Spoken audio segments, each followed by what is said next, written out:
Our next speaker, Scott Hartwig, will discuss casualties of war and examine some of the casualties of the 69th Pennsylvania Volunteer Infantry to see how their deaths, wounds, imprisonment affected the lives of the soldiers and their families. Scott Hartwig, a longtime veteran of the National Park Service, served as Gettysburg National Military Park's supervisory historian for the past 20 years, retiring in 2014. He won the coveted Regional Freeman Tilden Award for Excellence in Interpretation in 1993, has been fundamental in the growth of Gettysburg's on-site and educational programming, and is a key player in the design of our museum and visitor center. He is the author of numerous articles, essays, books. He's appeared on the History Channel, the Discovery Channel.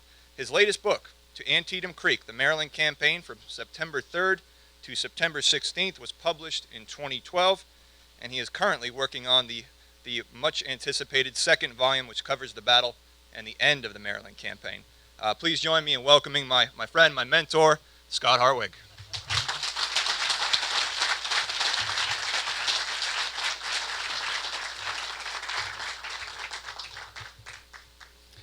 I got my kayak this morning to kayak in, and then I decided that the outfit that I'd have to wear probably wouldn't look too good. And I'd have to portage from Rock Creek to get over here, so I decided against it. Anyway, it's good to see all of you out today. It seems to rain every day here, so, but at least most years I've done this program, I've literally been sweating so much that I was like a drenched rat at the end. I remember one year, I think it was 98 degrees, and it was over 100 inside the tent. So this is actually pretty pleasant. Today we're going to look at casualties of war, and our country's just been through, I'm still somewhat involved in one of them in Afghanistan. We've been through 2 wars, and a lot of people went to those wars, and a lot of people suffered grievously in those wars, psychologically and physically. And what we'll find today in this program is that the experiences of our veterans today are not that much different than the experiences of veterans 150 years ago, those people who fought in our Civil War. There were 459 infantry and cavalry regiments. If you don't know what a regiment is, a regiment was the standard building block of a Civil War army. Its paper strength was 1,000 men. In the Battle of Gettysburg, the average regiment was about 320 men.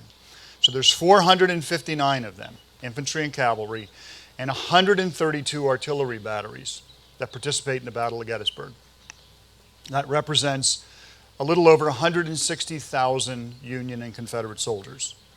Of that number of men, incomplete statistics, we'll actually never know the exact number of casualties of this battle. 7,608 men were killed, 26,856 were wounded, 10,800 were missing or captured. That's over 45,000 people if you're counting it up. The actual losses may have been as high as what you've always heard the figure for Gettysburg, 51,000. Those numbers are so big, they are incomprehensible. We really can't fathom the shockwave of suffering and grief and pain and misery those numbers sent through the North and the South. So I always wondered how the casualties of this battle and their families were affected by this 3-day battle. Just 3 days. For a lot of these men, the moment that they were a casualty was instantaneous. And the consequences of it, though, were very, very long term. But what did it mean to them? How did it affect them? How were their lives changed? How did they cope with the loss of life for a family, of one of their loved ones, or of limbs, of vigorous men who returned home with their health permanently shattered? For the casualties and their families, the Battle of Gettysburg marked not the end, the beginning of a very hard and an often harsh journey. So the talk today, it's not a happy story. It doesn't have a happy ending. But there's heroism in it, nonetheless. It's not the type of heroism that causes a man to stand against an onrush of enemy soldiers, but it's the struggle of people against the fates of life, when all the odds seem against them. Sometimes they prevail. Most of the time, they don't. So to tell the story of 45,000 or 51,000 casualties is really, it's an impossible thing to do. So what I've selected to do is tell us a very tiny sliver of it, to examine the impact of the battle on an individual infantry regiment and their families. And in that regiment, I've only selected a few men to talk about. This is the 69th Pennsylvania. The image that you see in front is Colonel William Davis, the man seated in the center. Colonel William Davis became the senior surviving officer of the regiment. He was a captain at Gettysburg. He rose to command the regiment. That photograph was taken in June of 1865. The man seated to his right, your left in the photograph, is Captain Patrick Tinnan, who commanded Company D, which was involved in the only hand-to-hand fighting I'm aware of that occurs in Pickett's Charge. So by narrowing our focus, I think we can render the incomprehensible into something that our minds can grasp. By learning of the battle's effect on, say, 10 or 20 or 30 casualties and their families, we can begin to establish a foundation upon which we can make the mental adjustments that are necessary to comprehend what 200 or 2,000 or 20,000 or 51,000 casualties really means. So the July 2nd morning report for the 69th Pennsylvania Infantry records that there were 26 officers and 258 enlisted men present for duty in the regiment.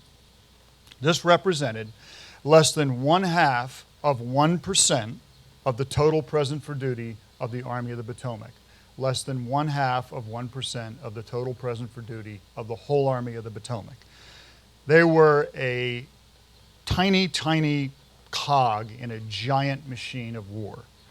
That number of men could be swallowed up by the battle and almost not even be noticed, except by the men who were swallowed up and their families. The regiment reached the battlefield on the night of July the 1st. They were south of us. They bivouacked on the backside of Big Round Top with the rest of the 2nd Army Corps.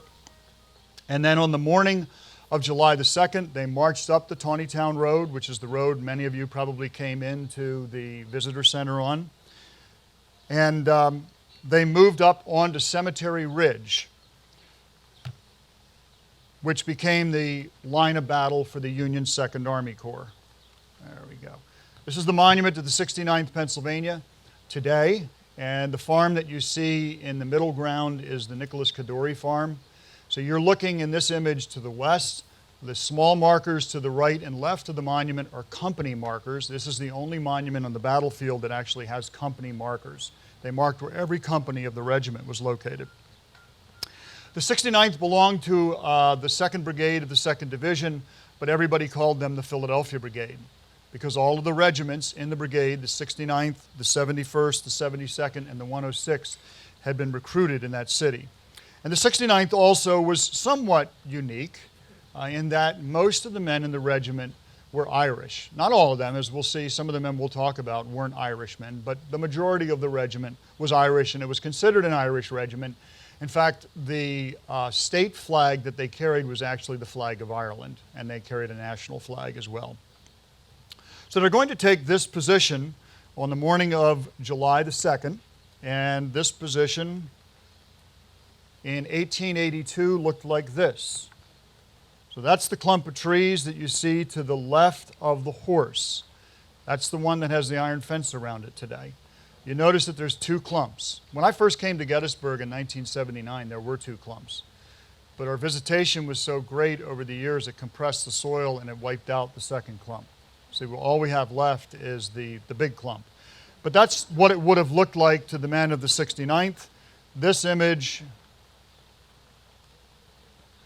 is to the right of that. And there you can see the Kaduri Farm well. You can see the open fields. This image was taken in 1882 as part of a series of panoramic images that was going to be used by Paul Philippiteau to paint the Gettysburg cyclorama. But it's the earliest known images we have of the area where the 69th fought. There was room for only one regiment on the front line of this brigade, which was commanded by a man named Alexander Webb, and he selected the 69th Pennsylvania to occupy that. The other regiments were behind Cemetery Ridge. The 69th they were an average regiment. They weren't like a an amazing regiment or anything like that. They were good soldiers. They had a reputation for good discipline and steadiness. Their colonel was a disciplinarian, Dennis O'Kane. And on the 2nd of July, they were going to be assaulted across these fields that you can see in the photograph by a Georgia brigade commanded by Brigadier General Ambrose Wright. Now, the Georgians struck the ridge line slightly to the left of the 69th's position. But it was close enough that Dennis O'Kane's regiment became heavily engaged in trying to repulse the attack. It was a really desperate fight. Our men fought with bravery and coolness of veterans, reported Captain William Davis of Company K. And eventually, they and the other units in the area were able to fight off Wright and force him to retreat. The 69th reported 11 killed and 17 wounded in this action.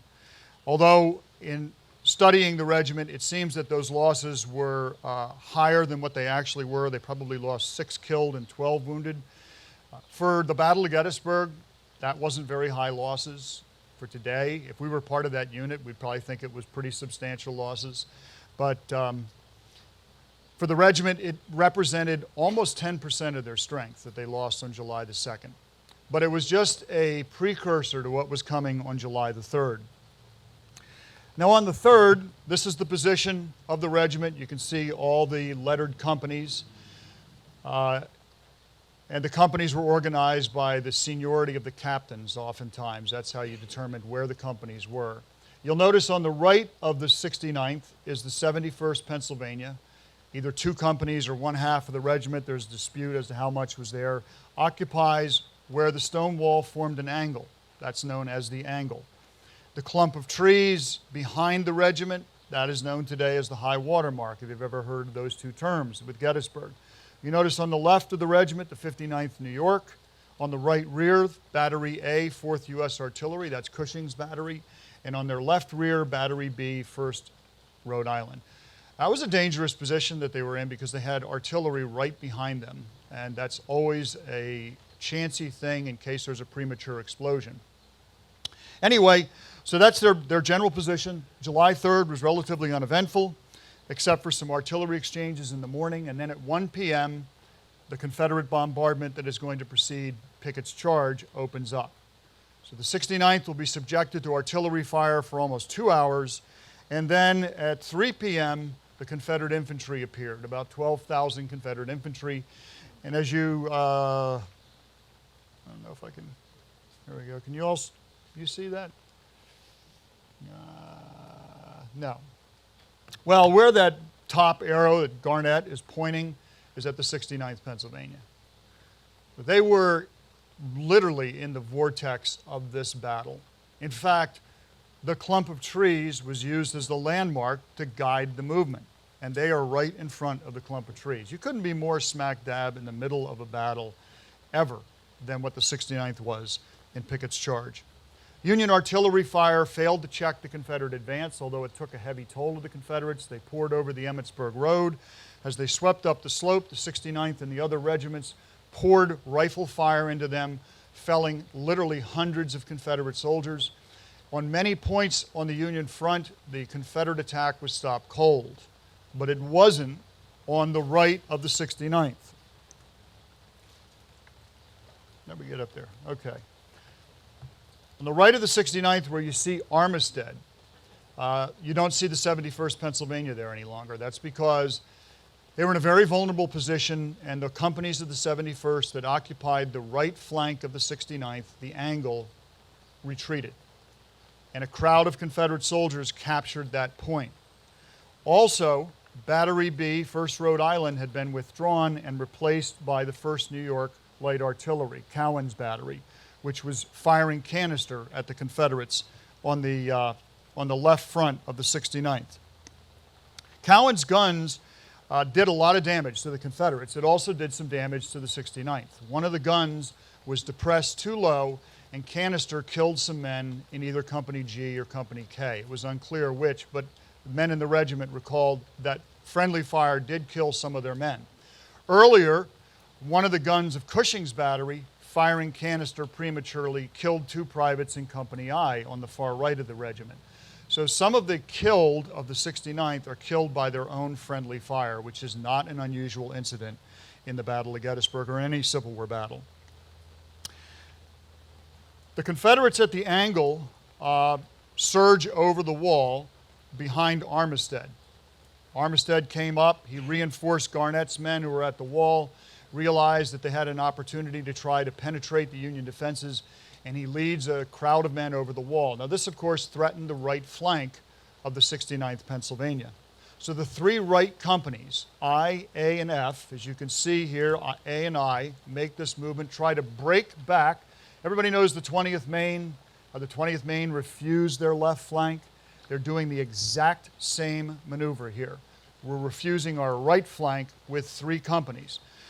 But the chaos was pretty great.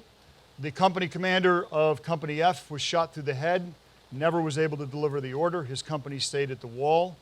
And as a result, another crowd of Confederates poured over the wall, overran Company F. In a matter of moments, all 22 men in this company were killed, wounded, or captured. The only man killed was a 40-year-old man named Neil McCafferty.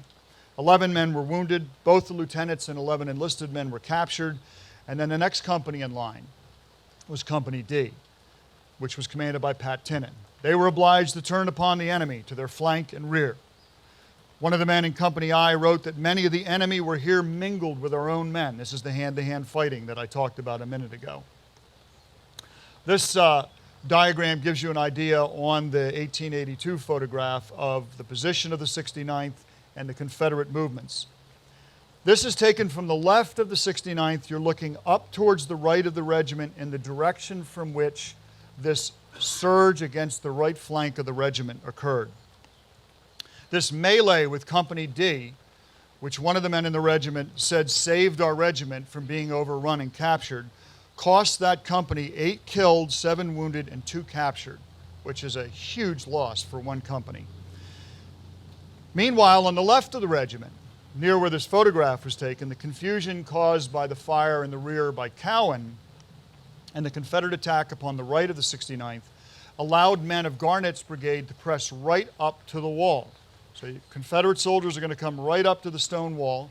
In fact, one of the men said the Confederates actually stepped over us and they shot them down as they were coming over the wall.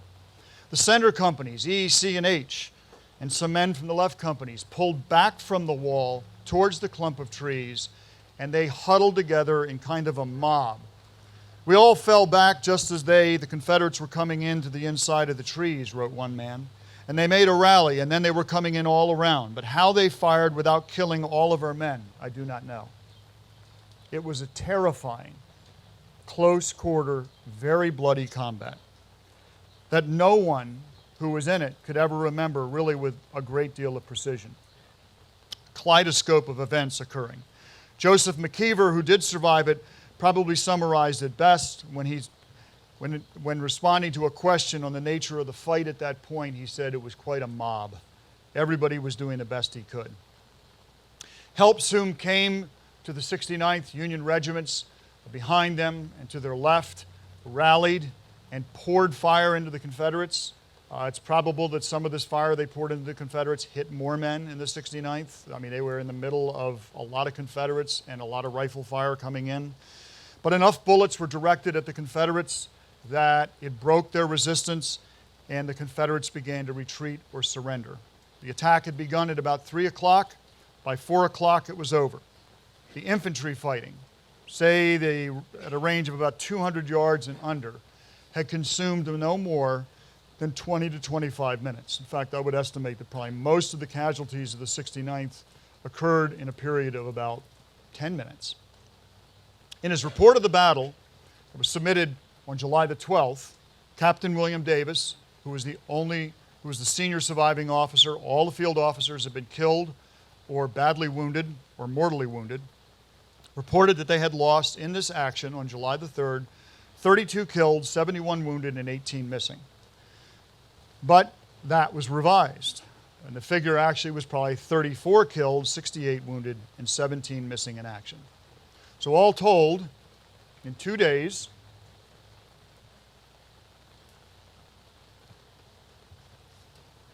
I'm missing something on there. The total casualties. In 2 days, the regiment had lost 40 men killed outright or dead from their wounds within a day or two. 80 men were wounded, 16 of them mortally, and 17 were captured.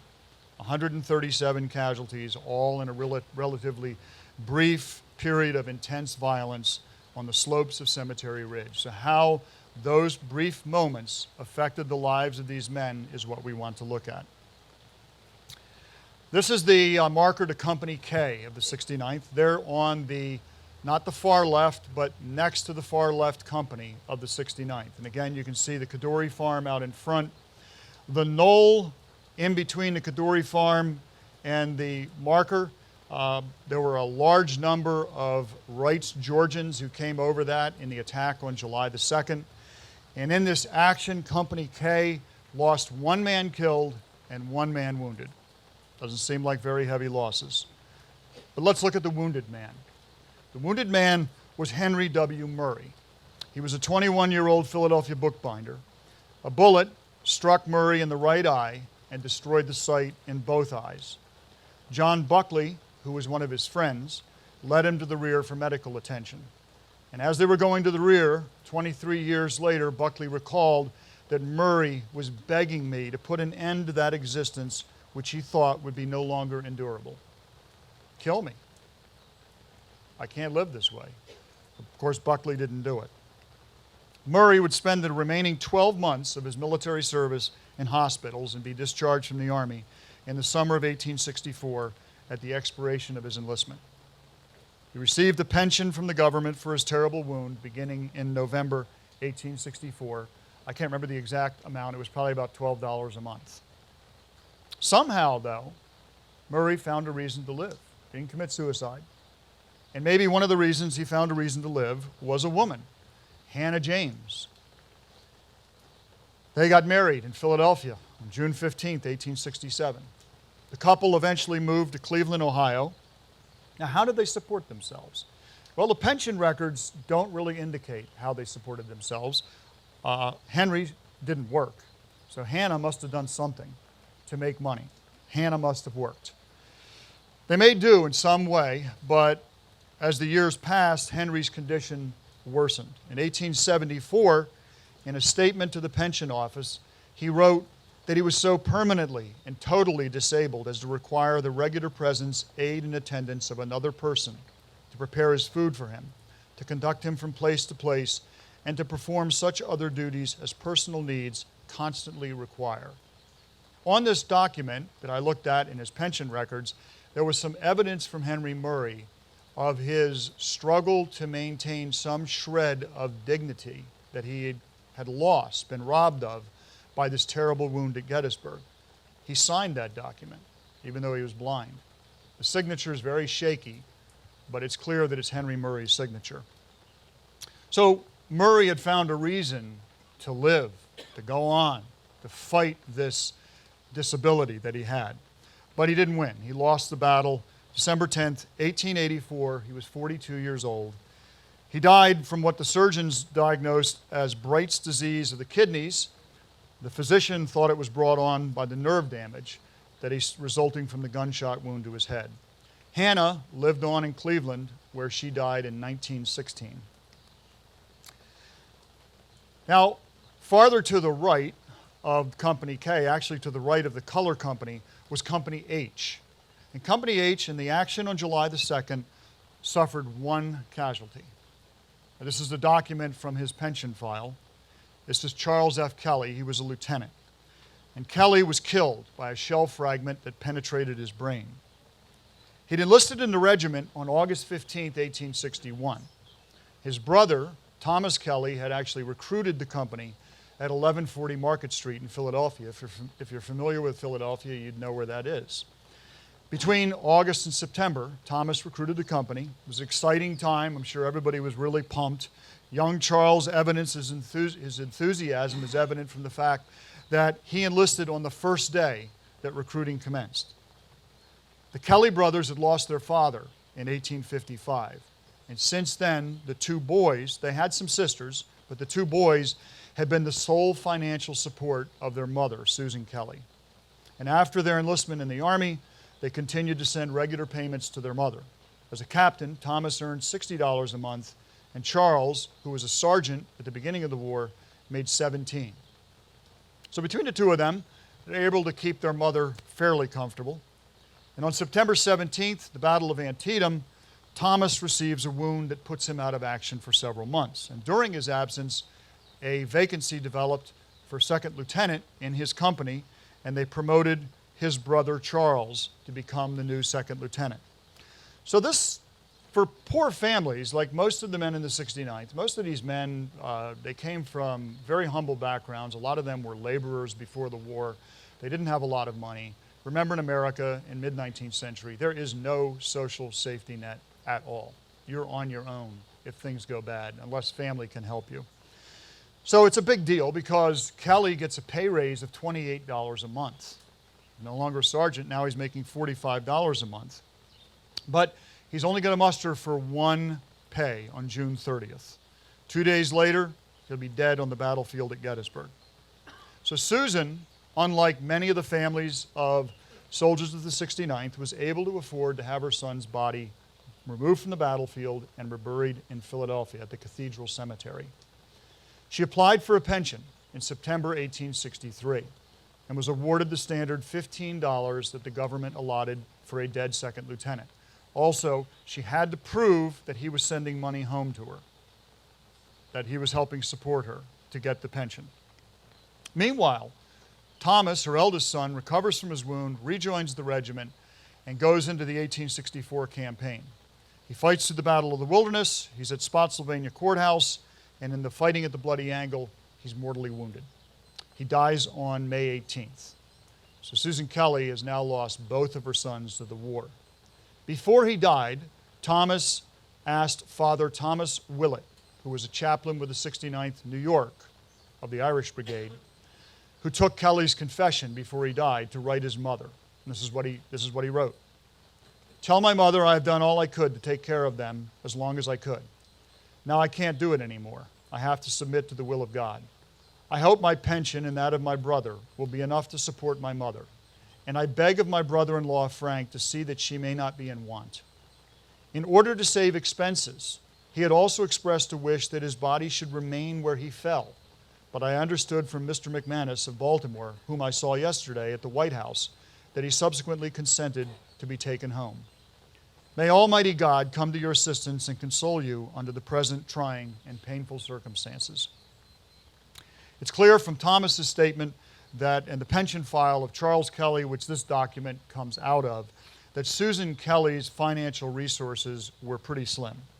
Between the $15 she got a month as a result of Charles' death and the $25 a month that Thomas sent her, she managed to exist. With Thomas dead, the cruel reality was her income had just been reduced by 60%. As much as she grieved the death of her second son, the harsh financial implications of his death for a middle-aged, illiterate woman had to be very frightening. Pension laws made it unlawful for a widow or for parents to collect a pension for more than one son lost in the service. So you gave up 5 of your sons, you got paid for 1. That's the way it was. The problem was, if she could get the pension for her son Thomas, she'd get $20 a month instead of $15 a month because he was a captain. So sometime in 1867, she made an application to draw her pension upon her son Thomas's rank as captain rather than upon Charles. As was frequently the case when you go through these pension files, the bureaucracy was not kind, and it didn't react to change well. You're changing this thing. We've already got it in place. You know, we're paying you for this second lieutenant, and now all of a sudden this new thing comes in for a captain. Denied. She already drew $15 a month.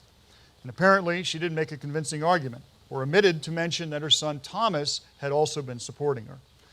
So fortunately, someone helped her get some attorneys who appealed the ruling, and 4 months later, there is a happy ending here. Susan Kelly's pension was adjusted to $20 a month. But it really isn't a happy ending, is it? She got $20 a month. She gave 2 sons to the war. They are never coming back. And Her life was probably pretty empty from that day forth.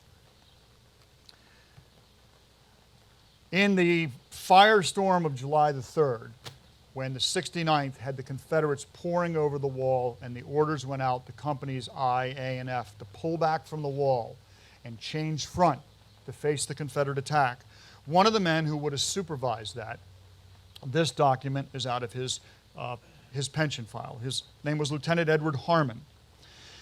And he was 24 years old at the time of the Battle of Gettysburg. He was one of only 2 officers in the company because their company commander had foolishly jumped up on the stone wall the night before when they were fighting Wright's men and was hollering and yelling, and one of Wright's men killed him. So that left Harmon and the first lieutenant as commanding the company. Before the war, Harmon had been a type founder. That's an occupation that entails the design and the production of metal printing type for hand composition. Harmon's hands were the means with which he earned his living. So when Armistead goes over the wall, it became Harmon's job, when the orders came to change front, to supervise the movement of the men from the wall back. It was a very, very dangerous movement because you get up from cover and you're totally exposed and you're trying to control your men with deafening noise around you. It was difficult. At some point, they did do it though, at some point in executing this movement, a bullet struck Harmon in the back of his left hand and passed completely through the hand. It destroyed the muscles of the hand, caused the fingers to contract. His hand was rendered useless. The regimental surgeon dressed the wound of the lieutenant on the battlefield, then transferred him to a general hospital in Baltimore. From there, Harmon was then received permission to return to Philadelphia and have a family physician attend to his wound. But the damage to the hand, however, in that era couldn't be repaired with surgery. And precisely what he did for the next few months, he's still in the Army, he's still in Philadelphia, but he didn't return to his regiment. Now, we know there's some men who had amputations and went back to their regiment. So I'm not really sure in Harmon's case. He doesn't go back to the regiment. And on February 25th, 1864, he's discharged from the Army on account of physical disability and absence without leave. Now, if you're his ancestor and you read that, you're like, oh, man, must mean he just kind of bugged out on his guys. No, it doesn't mean that. He just didn't file the right certificate with the Adjutant General's office. He needed to file a surgeon's certificate for disability, and he forgot to do it. And in the Army, the world is black and white. It's just like it is today. It was the same way in 1863 or 1865. They don't react very well to people who don't do things the way they're prescribed to do. So he's listed as absent without leave. There's a lot of red tape in the Civil War Army. And now he's out of the Army. So how does he react to his wound? Well, we don't really know. I mean, was he bitter with the bad luck? A man who earned his living with his hands, now one hand is destroyed. Did he accept his wound philosophically? It was dangerous being an infantry lieutenant. That was the nature of the game. Whatever, in February 1864, he was a man who could no longer earn his living as a type founder. What he did for the next 3 years, his pension record doesn't really indicate. Probably he did some form of manual labor to try to make money. On March 26, 1867, he applied for a pension, citing his wound and that he, quote, had been totally unable to earn his subsistence by manual labor. It was a kind of a humiliating circumstance. You've risen up, you were a lieutenant, you were a commissioned officer in the United States Army, and now you're applying for a pension because you can't earn a living anymore. So his application was approved, and he began receiving $15 a month. I told you about the red tape. These guys, they had no computers. They were unbelievably thorough. 6 years later, it's 1873, the Adjutant General's Department examined Harmon's record and concluded that he had overdrawn his pay for the period from September 25, 1863 until his discharge in February of 1864, and he owed the government $513.84. He had no means to pay it. But yes, he did. He had a pension. So he authorized the Commissioner of Pensions to direct his pension payments to the Adjutant General's Department, and for the next 3 years, that's where his pension went, to pay off that debt to the U.S. government. They didn't have any sympathy. On April 27, 1887, he applied for an increase to his pension, which was denied. He tried again in 1890 when he was examined by a physician on April 22nd. That's when this document was produced. Now, you may, if you look carefully at the document, it looks like there's something drawn on it over top of the sketch of the man and also the writing. Looks like some lines. That's Harmon's hand. He laid his hand on the document and the surgeon traced it.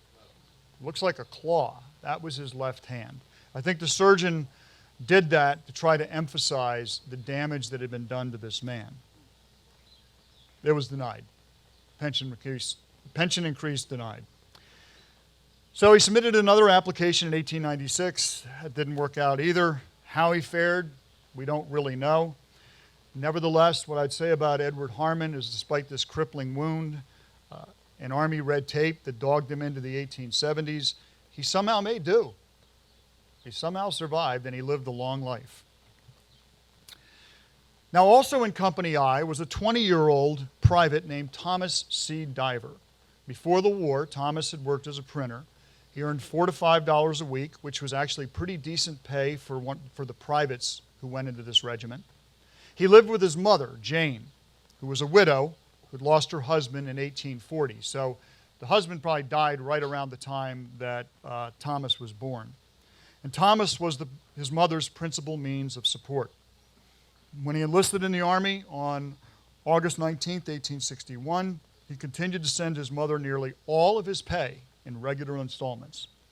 And although she could neither read or write, she had made sure that her son got an education. This was very common, I found, in this regiment. A lot of these Irish people who came over from Ireland were illiterate, but they made sure their children got an education. His letters, which are in his pension file, reveal a bright and sensitive young man. He wrote his mother regularly from the front. They show a clear hand and an observant eye and a deep concern for his mother. After the Battle of Fair Oaks on May 31st, June 1st, 1862, he wrote, "Dear mother, do not worry about me, for I will send you word in a letter directly after a battle. I am very easy about the danger, for I trust in God." I don't really believe that he was very easy about the danger, but he was reassuring his mother. He'd seen enough. He knew how dangerous it was, but he needed to reassure his mother. A relative of the Diver family apparently dictated letters for the mother because there's an indication that Thomas was regularly receiving them. And in February of 1862, he wrote back to her, "I'm sorry to hear that you were so lonely at home, and I wish that I could come to cheer you up." He wrote that he considered taking French leave to come home. He'd even purchased some civilian clothing from the sutler to aid his escape. "But on further consideration, I changed my mind," he wrote. 2 months later, on the eve of the Battle of Chancellorsville, as part of the army was crossing the Rappahannock River, he wrote to her, "I hope they are victorious, poor fellows. There will be a great many of them fall and a great many poor mothers' hearts broken." Then, again to cheer his mother up, "Dear mother, I think that this war will not last longer than this summer. And then even if it does, I have got only 15 months to stay, and that will slide around quicker than the 21 months that I have been away." How many times have you heard that? Anybody who remembers the Vietnam era? I mean, soldiers who went to Vietnam, it was always like 3 months and a wake-up, 2 months and a wake-up, 14 days and a wake-up. Here he is. I got 15 months. I'm going to be home. He wasn't, because during the withdrawal from the wall, a bullet struck him in the head and killed him. His comrades buried him on the battlefield. Later, he was removed to the Evergreen Cemetery. We don't know how his mother responded to this. I'm sure it was devastating. 44 years of age, Jane Diver was alone. She'd lost her sole support and was very frightened. She had relatives in the area. We know that from Thomas's letter, who provided her company. And she did have a job. She worked at the U.S. Arsenal in Philadelphia. And for reasons unexplained, she waited over 1 year before applying for a pension. On August 18, 1864, accompanied by 2 friends who testified on her behalf that Thomas had been supporting her, and also with the letters from Thomas, she filed her application. It was approved. And Jane Diver received $12 a month for her dead son. She collected the pension for the next 29 years, when she apparently died at age 73. At some point, she found the means for this very poor person to bring her son's body home, because he's no longer buried in the Evergreen Cemetery. This image of George P. Daikeler is out of his pension file. I drew the arrows to indicate where there are wounds on Daikeler's body. He was a corporal in the same company as Harmon and Diver. He would have helped supervise this movement back. He was a 24-year-old machinist from Lancaster, not from Philadelphia, and he also wasn't an Irishman. He lived in Lancaster with his father, Philip. During the action, a Confederate bullet hit Daikeler in the left groin. So this image, the arrows that you see on here show, and Daikeler's going to get more wounds as the war goes on, but that shows some of the wounds that Daikeler received. This is a standard form that pension doctors would use when they examined a soldier who was applying for a pension or applying for an increase. So he gets shot in the left groin. Very serious wound, very painful wound, laid him up for many months. He returns to the regiment, though, only to be wounded again at Reams Station on August 25th, 1864, when a shell fragment struck him in the head and a mini ball hit him in the knee. The arrow up to the head shows part of the head wound that he received, which is still evident when this photograph's taken later in the year. He spent nearly 6 months recovering from these wounds. Now he's been wounded 3 times. But he was tough. He returned to the regiment. And on March 25th, 1865, at the Second Battle of Hatcher's Run, a Confederate bullet hit Daikeler in the lower part of the stomach and blew a hole in his back. You can see the hole in his back. You can see the wound that he got. Actually, it's not really in the stomach, it's kind of on the side that blew through him. I considered it serious, as the fluids and other matter was coming out of the bowels, wrote his captain. It was his 4th wound. Finished him. Somehow, his iron constitution pulled him through, and he survived that wound that he received. He got a discharge. He was pensioned at $17 a month, beginning on August the 10th, 1865. Sometime after his discharge, he moved to Indianapolis. He met Annie McDougall there. She had recently divorced her first husband, and on July 26, 1875, John G. Smith, a minister of the gospel, married Annie and George. So, a little happiness in his life. This is not a guy who's in good condition. He's in pain all the time. But now he's got a little happiness. But the marriage that began with the high hopes began to unravel over the next 6 years. I'm sure the wound in the groin might have had something to do with the problems. He also drank heavily, probably to ease the constant pain. There were a lot of drug addicts from the Civil War. It was all pain medication, a lot of opium addicts. To make ends meet, Annie had to take in boarders. That's how they made their living. They took boarders into their home and find what other work she could, but it wasn't enough. On June 4th, 1881, Daikeler left his wife and returned to Lancaster to live with his father. He didn't file for divorce, he just left. And Annie would later have to file for divorce. 1 year later, Daikeler sought employment with Davis Kitch, who had the contract with the city of Lancaster to light the city streetlights. He started on July the 1st, 1882, but he had to quit several days later as he was, quote, unable to stand the fatigue of walking and the exertion incident to such employment. In an affidavit, which this is what you're looking at right here, Kitch stated that he does not know of any lighter or easier employment than lighting lamps, and he, Daikeler, is utterly unfitted for that work. In 1888, in a pension examination, Daikeler described his tortured life. I'm nervous, have continual pain inside of my body. My wounds of knee and groin pain me, cannot hold my water anymore. It depresses me. Had an operation 3 years ago. No sexual desire anymore. Never had children. Never sick during war. Have been laid up last year from pains and nervous. Sounds like a little PTSD in there as well, psychological issues going on with him. His request for an increase was denied. He continued to request increases regularly, but every one was denied. In 1894, the examining surgeon wrote that Daikeler, quote, seems demented and melancholic, and that he was a pale, tremulous man with a mind enfeebled. 5 years later, on February 24th, at age 60, Daikeler died of pneumonia. That he lived as long as he did is remarkable, but the Confederate bullet at Gettysburg and the subsequent wounds left him a broken, unhappy, and lonely man and slowly sapped his life from him. But I also always like to tell his story to kids on Cemetery Ridge because I wanted them to understand that is what won the Civil War for the Union. Men like George Daikeler. That's the price that those men paid. They didn't live happily ever after, many of them. They lived tortured lives, and sometimes it's easy to forget that. We got to move forward here. Move past. Okay. Let's jump forward to Patrick Ryan. So I also wanted to look at men who became prisoners of war in the 69th, and Patrick Ryan, or John Ryan rather, was one of the 2 officers and 15 enlisted men who were taken prisoner in the 69th on July the 3rd. 12 men died in captivity. 17 men, 12 died in captivity or as a result of their captivity. So if you translate that into the 10,800 men who were captured in the Battle of Gettysburg and take that percentage, you can get an idea. A lot of men who were captured in the battle don't live beyond the war. Or if they live beyond the war, they don't live very long because of the health implications. So Ryan had been wounded in the Battle of Fredericksburg. He suffered a contused wound over the liver.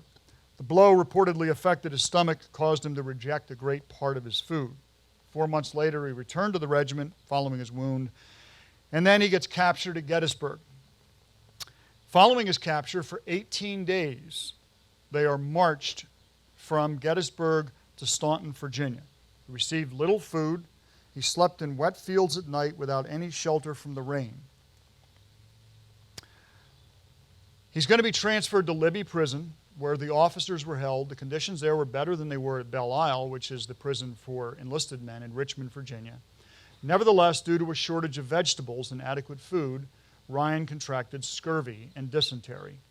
By the time of his parole from prison on March 7, 1864, he reported that there were sores all over his body and an ulcer on his left leg. Several months in the hospital convinced doctors that Ryan couldn't return to the field, and he was discharged from the Army on July the 9th, 1864. Later on, he described from the illnesses, he had typhoid fever, certainly, and possibly some other diseases he contracted in prison. And he wrote about he would be assailed by intense attacks of pain in his side over the liver and also in the back of his head. These pains come and pass away frequently and are very intense while they last. The pain in my head comes in the sockets of my eyes and almost blinds me while it remains there. It seems as though a sharp instrument was piercing my brain. The pain in my back extends from my hips to shoulder blades, causing great distress when I stoop, cough, or sneeze, especially in the morning when arising from bed. Ryan eventually would become they used veterans to be clerks at the U.S. House of Representatives. He would end up down there at the U.S. House of Representatives. He would get married in 1881. Some joy came into his life. But his health continued to deteriorate. His teeth blackened and decayed. He suffered from gum disease, which was the result of scurvy from being in prison. He developed heart disease, a frequent hacking cough. And then at age 59 in 1896, Ryan died. So this is the experience of one man who survived his imprisonment in the Battle of Gettysburg. So capture was not a ticket to safety, which was the case with a number of men in this particular unit. Now, let's jump ahead here. One of the other people that I decided to take a look at in the nature of casualties weren't killed, wounded, or captured. They were the deserters. I was curious how many men left this regiment after the battle. 11. Between July 5th and July the 12th, when the Army crosses the Potomac River. 11 men deserted from the regiment. One of the things that I discovered about the deserters is that they weren't all deserters. One of the men had straggled, got captured by Mosby's cavalry. Union cavalry came on rescued him, but in the process he got 2 of his fingers shot off. They transported him to a hospital in Washington, D.C., and it wasn't until August that he was able to get in touch with his company commander and tell him where he was. Meantime, he'd been listed as a deserter. Another one of the men was, the image that you see is of U.S. Marines. I don't know who they are. It's not William Farrell. But William Farrell was in Company D, and he had been wounded in the fighting at Gettysburg and transported to Philadelphia to a hospital there. And he left the hospital one day, and on July the 13th, so I don't know how badly wounded he was, but he was ambulatory, so he got up, walked out of the hospital, went down to the U.S. Marine Corps recruiting station, told him his name was William Giblin, and enlisted in the United States Marine Corps.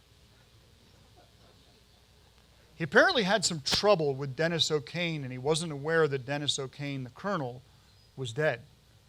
Maybe he would have gone back to the 69th, but now he's changed his name, enlists in the U.S. Marine Corps, served 6 years, received his discharge in 1869. In the 1890s, he applied for a pension. And the pension examiners, remember, these guys, they don't have computers, but man, they're really good. And they tracked him down. As you can see on here, they knew that he deserted from the 69th.